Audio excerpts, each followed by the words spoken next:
You're listening to an Ono Media podcast.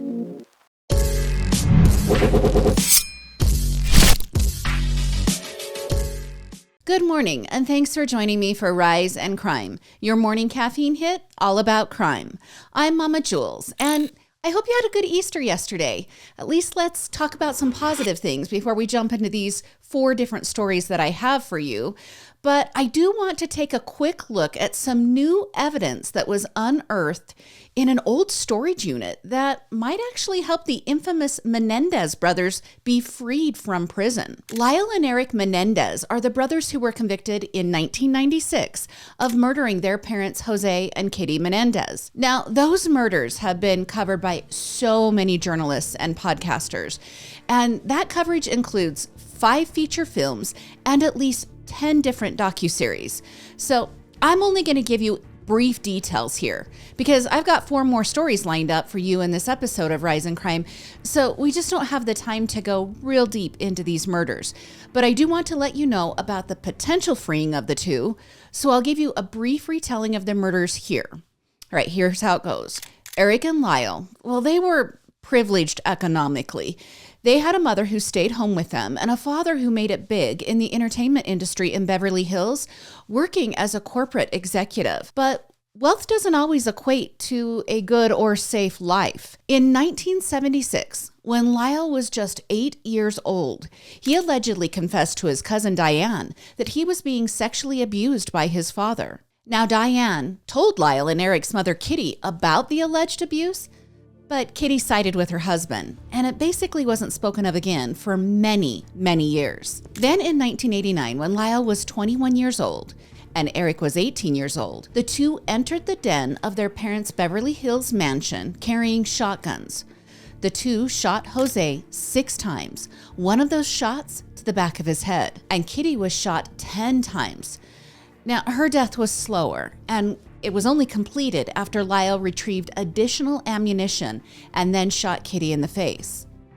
When the police arrived, the 2 sons said they had been attending a movie and came home to the carnage.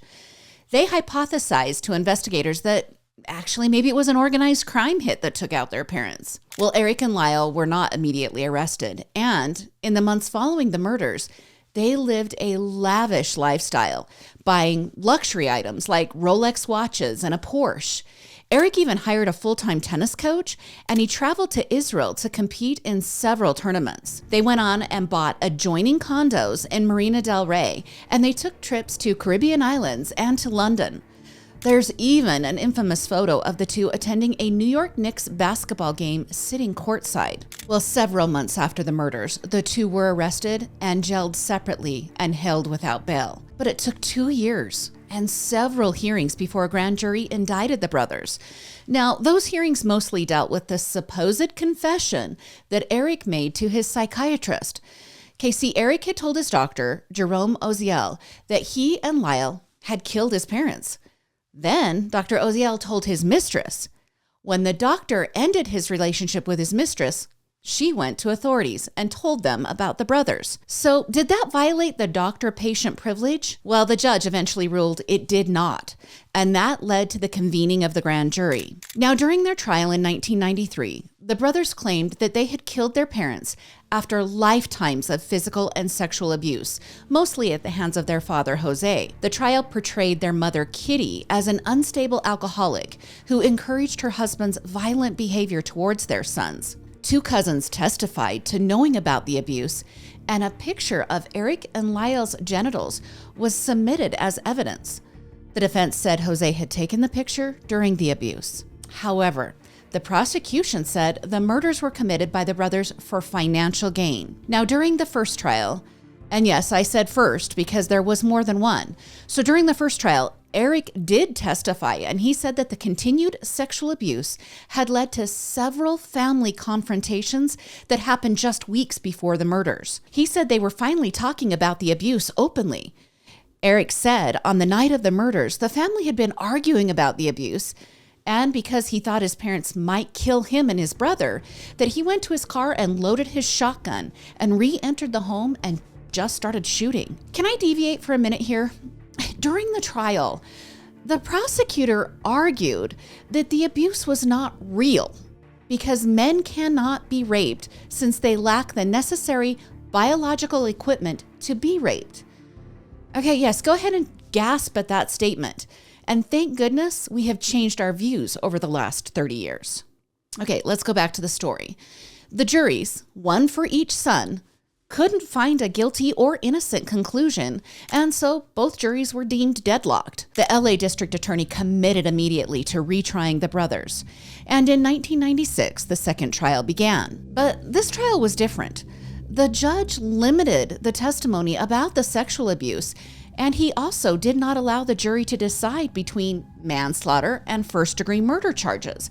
Okay, that's the really important part for the update I am bringing you today. If the jury could have chosen manslaughter, the two brothers would have already served their sentences, and they'd be free today.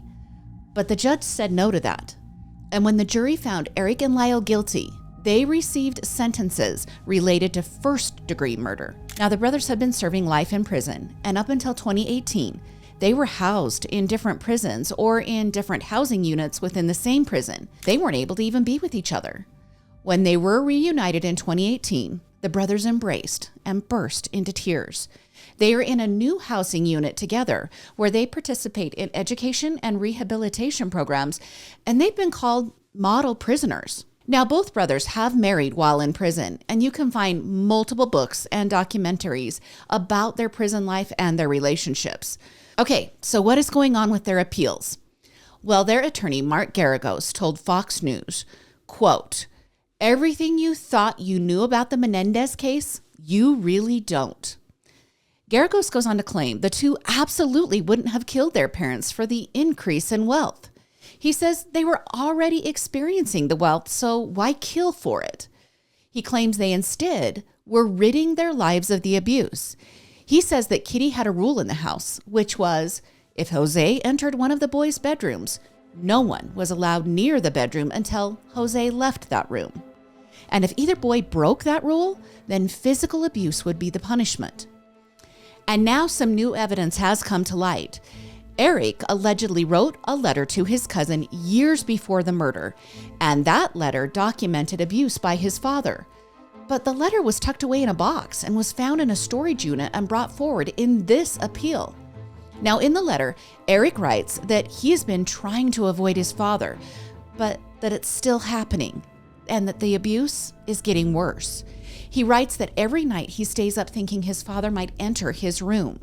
He then claims in the letter he is afraid because his father is crazy. He then writes the phrase, "Dad's warned me 100 times about telling anyone, especially Lyle." And then there's more. A new witness has come forward. Roy Rosello, who is a former member of the Puerto Rican boy band Menudo. Well, he's made claims of abuse as well. He revealed last summer that Jose, who, remember, was an entertainment executive, well, Roy says Jose abused him when he was just 14 and 15 years old. In an affidavit filed last year, Roy says he visited the Menendez home and that Jose gave him a glass of wine. He then says he felt like he lost control of his body and that Jose took him to a room and raped him. In the affidavit, he claims Jose abused him on 2 other occasions as well. So, with the new evidence, what is possible for Lyle and Eric? Now, their sentences could be vacated. If that happens, the two would have to be retried for the murders of their parents, and that would be completely up to the district attorney's office if they would choose to do that. And if that vacating doesn't happen by the April 11th deadline, then the brothers' attorneys are contemplating filing for a resentencing. Okay, what that means is that they could be sentenced for the manslaughter expectations instead of the first-degree murder sentencing expectations. Now, if that petition was to be granted, Lyle and Eric would be free because they've served the maximum amount of time already. Now, in a recent docuseries, Lyle was quoted as saying the following: "This was never a case about actual innocence. It's always been a case about why this tragedy occurred and how Eric and I can ever reach a place emotionally where such a tragedy could have happened. And I know as an adult that sexual violence in a household creates a space in which otherwise nonviolent people can do the unthinkable. And I think looking back 34 years now and the trials, Eric and I and our family thought we were going into a manslaughter case with a district attorney that actually understood the traumatic impact sexual violence creates in a person. We instead ended up with the same sentence as a serial killer. And every day, we watch people parole. And 34 years later, Eric and I are still watching. All right, in the same docuseries on Fox, the prosecutor in the Menendez trial refutes the claims by Eric and Lyle. She said it wasn't a manslaughter case. She said the boys could have gone to the police, but didn't, and instead they chose murder. She then explains that she was a sex crimes prosecutor during her career, and that she had seen other children who had been abused by their fathers, but those people didn't turn to murder. She also said how during the whole trial, she was just pissed off at the brothers for killing 2 people. Okay, those are her words, not mine. She then went on to say that she thinks the abuse was a manufactured claim by the brothers in order for them to get away with killing their parents. She said the following about the abuse claims. These are her words. I put on the fact that these 2 yahoos killed their parents, and I put on the fact that they killed them in cold blood with premeditation. The facts in this case are irrefutable, except for the ones about Jose being a child molester, which I still to this day, after 34 years of thinking about it, I don't buy it. Not at all. So, like I said, the habeas petition is under review by the Los Angeles District Attorney's Office, and a spokesperson for that department told CNN that they are in the process of reviewing that petition and that a ruling is expected by April 11th. I'll keep you updated on if they meet that deadline, which, you guys, they might not. I mean, deadlines get broken all the time. And obviously, it will be a huge story if the convictions are vacated or if the sentences are restructured. All right, let's head to Avondale, Illinois, where a federal complaint of distributing child pornography may have led investigators to a devious plan that a veterinarian was hatching. Adam Stafford King. He has many titles. He's a veterinarian ophthalmologist. He's a dog breeder, a certified American Kennel Club dog show judge. He's an uncle and an expectant father. See, Adam was waiting for his surrogate baby to be born when the feds discovered disturbing details about the man. It all started back in October when the FBI stumbled across Adam while they were probing into other online child sex assault crimes in New York. Now, during a search of another suspect's New York apartment and of the digital devices belonging to that suspect, the FBI discovered their suspect had been communicating with Adam through the men-only dating site named Scruff. Now, the FBI learned that Adam had an online name, and that name was Pervchadude. I'm going to say that again. Pervchadude, like perv with part of the name child and then dude. So Pervchadude. Okay. And he used that name on the app Telegram. Okay. With that profile, he had sent several lewd images and videos to the FBI's New York suspect. So the FBI did their thing, and they began using an undercover agent to chat with Adam all through the late months of 2023 and the early months of 2024. Now, during that time, Adam allegedly told the undercover agent that he and his husband were expecting a child by surrogate to be born in the spring. And he then revealed that he planned to sexually assault that child after it was born. Now, in the same conversation, Adam then sent a photo of an infant's outfit and sent further conversation that he was looking forward to inviting some of his friends over so that those friends could also assault the newborn. Adam allegedly clarified that his husband was, quote, non-perv. And the FBI could identify the texts that were sent from Adam to the undercover agent. They made sure they were actually coming from Adam because in the photos he sent, there were medical scrubs visible with his name on them. Also, there were other identifiers in the texts and pics that listed his state of residence and the specialized work that he does on sick animals' eyes. He even sent a photo of his man parts to the undercover agent, and in that photo were identifying marks on his medical scrubs. He also allegedly shared photos and videos of other children being sexually abused by adults, and he then went on to clarify in the texts that he preferred children that were in the single digits as far as their age is concerned. Now, the FBI also contends that Adam sent an ultrasound photo of the baby he claimed to have received from his paid surrogate. Okay, as if everything I have told you isn't enough for this story, there's more. Adam allegedly went on to say that he had abused his nieces and nephews. He allegedly told the undercover agent that he had done almost everything to them. He wrote in the chat that he had stopped short of full intercourse because he couldn't send his nieces and nephews home damaged. He claimed in the chats that he would use Benadryl to sedate his nieces and nephews in order to make the access to abusing them safer and easier.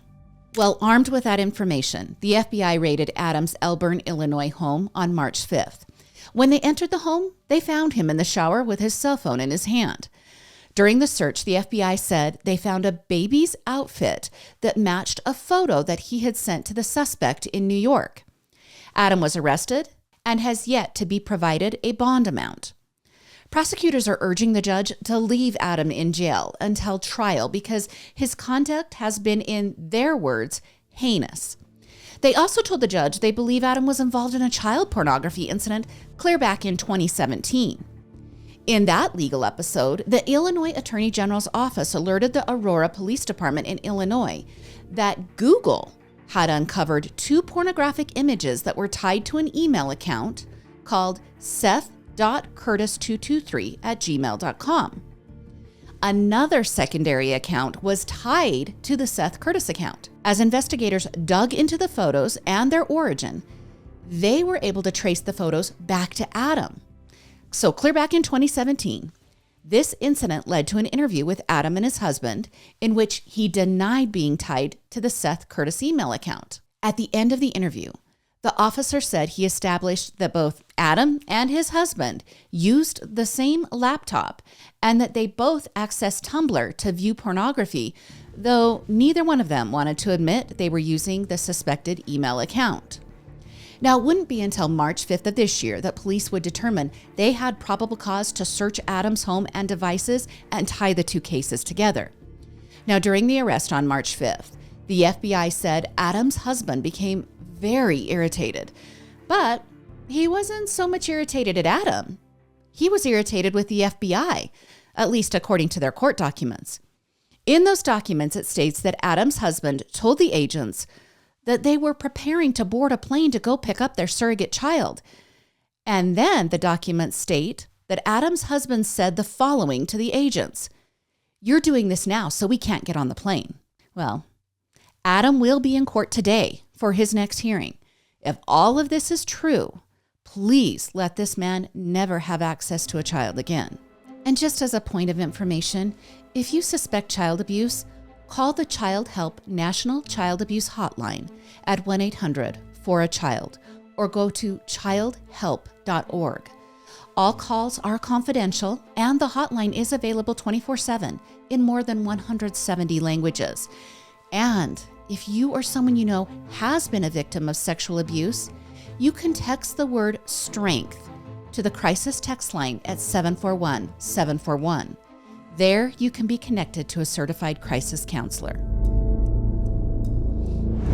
And now to Florida, where a 41-year-old man has been accused of causing 2 hit-and-run situations, one of which led to the death of an 18-year-old high school senior.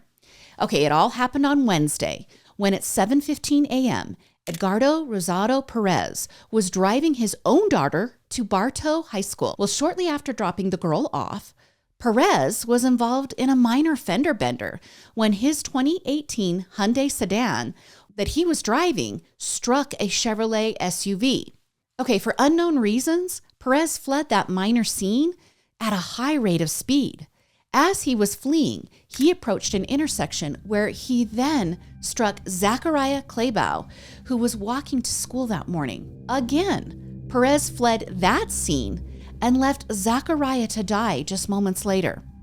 Now, the Florida Highway Patrol was quickly able to identify the driver of the car that struck Zachariah, and they headed to his home, where, According to police documents, the troopers found the Hyundai parked in his garage.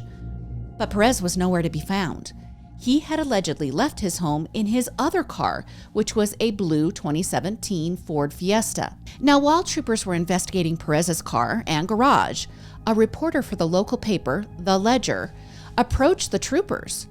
They asked the reporter to not take any pictures, which she agreed to, but she did report that the blue Hyundai had a badly dented hood and that the windshield was smashed in with a gaping hole in the driver's side, presumably from hitting Zachariah. Now, back at the scene of the accident, Taylor Smith, who lives on the street, told Law and Crime that he heard the collision from inside his home. He said by the time he ran out of his house, Perez was speeding down the street that has a posted speed limit of 25 miles an hour. Now, additional troopers were working on tracking down Perez in his blue Fiesta, and it didn't take long. They found Perez in the parking lot of the Brandon Mall, which is about 30 miles west of the high school that both his daughter and Zachariah attend. Perez was arrested and transported to the Falkenberg Road jail. The story doesn't end there, though, you guys. Zachariah's family spoke with Tampa Bay 10, relating that this isn't the first time they have lived through a tragedy like this. Zachariah's sister Dakota told the TV station that just 3.5 years prior, their father had been hit and killed by a drunk driver while he was standing outside of a gas station. Dakota said that she just couldn't believe they were doing it all over again. She said the man who killed her father was sentenced for the death back in December, and now 3 months later, she has lost her brother. She also told the reporter that it hurt so much that Perez didn't remain with her brother while he was dying. She said the following: "He didn't sit with my brother. He didn't call 911. He didn't even stop. He just kept going as if nothing happened. He killed somebody, and Zachariah had his entire life ahead of him. He was just learning who he was and what he liked and who he wanted to be." She then went on to say she wished her brother could see how much the community loved him. She said he would joke that he was a loner and that he had no friends at school. But now she cherishes the response from the community, how they are remembering him and how they want to share the best parts of Zachariah. A GoFundMe has raised over $14,000 for his funeral expenses. Zachariah's obituary says he enjoyed skateboarding, Legos, video games, and playing his guitar. He leaves behind 7 siblings and his mother and stepfather. And this story really quick before we end, where some very creative and, might I say, prepared thieves pulled off an Ocean's 11 type heist at a jewelry store in New Jersey, and all of it happened on Wednesday night. Okay, this happened at the Ocean County Mall. How appropriate, right? Because I likened it to Ocean's 11. Well, these thieves, they entered an empty store that was adjacent to Venzio Jewelers. There they strategically cut a hole through the wall that separated Venzio and the empty storefront, and that hole led them directly into the rear office of the jewelry store. They then cut the alarm cables and the phone cables, and they got to work using a blowtorch to cut into the safe and empty it of its contents. Now, the thieves didn't touch any of the jewelry displayed in the cases in the front of the store. When workers arrived the next morning, they called 911 and explained the chaos they found in the back room. Police have yet to release how the thieves entered the vacant store next to the jewelry store, and they say the thieves got away with approximately $1 million worth of jewelry while the mall was closed for the night. Police also say they have few leads in the case. I'm wondering if they should interview George Clooney and Julia Roberts. Okay, all of this reminded me that back in 2014, I had Peyton and Marley in New York City for a week of fun and sightseeing. And we just happened to be there during the Veterans Day parade. As we were watching the parade on the crowded NYC streets, just a few blocks down, a man posed as a document messenger and entered the 8th floor standard jewelry shop that was located in the Diamond District. He was followed into that building by another man who was working as a lookout. Now, the imposter messenger held up the 4 workers and stole 90% of the inventory in the store. And they did it all during a time when the police presence in the city was tied up with the Veterans Day parade. Now, the man posing as a messenger entered the store and pulled papers out of a briefcase saying he was serving the owner with legal documents. But he then pulled out a gun and robbed the store of $600,000 worth of gems. He was later caught, along with the lookout man, because he left his fingerprints behind on the documents that he pretended to serve. Okay, we can only hope that New Jersey can be so lucky that their criminals left behind enough evidence to be captured. Well, that's your Monday episode of Rise and Crime. I booked my plane tickets to Nashville and to Phoenix just last night for the Murder with My Husband live show. And if you haven't gotten tickets, there is good news. I do believe that Peyton and Garrett have opened up an additional show in each of those 2 cities. If you go to ohnomedia.com, you should find out that information. And if you are at those shows, please come and make sure you say hi. And as always, please tell a friend about all the Oh No Media podcasts. That's Rise and Crime, Into the Dark, and Murder with My Husband. It would be really awesome, too, if you did a like and a follow and a subscribe on all the various platforms, and a 5-star rating is awesome, too. You can join me again on Thursday for more morning crime news. I'm Mama Jules, and keep safe out there.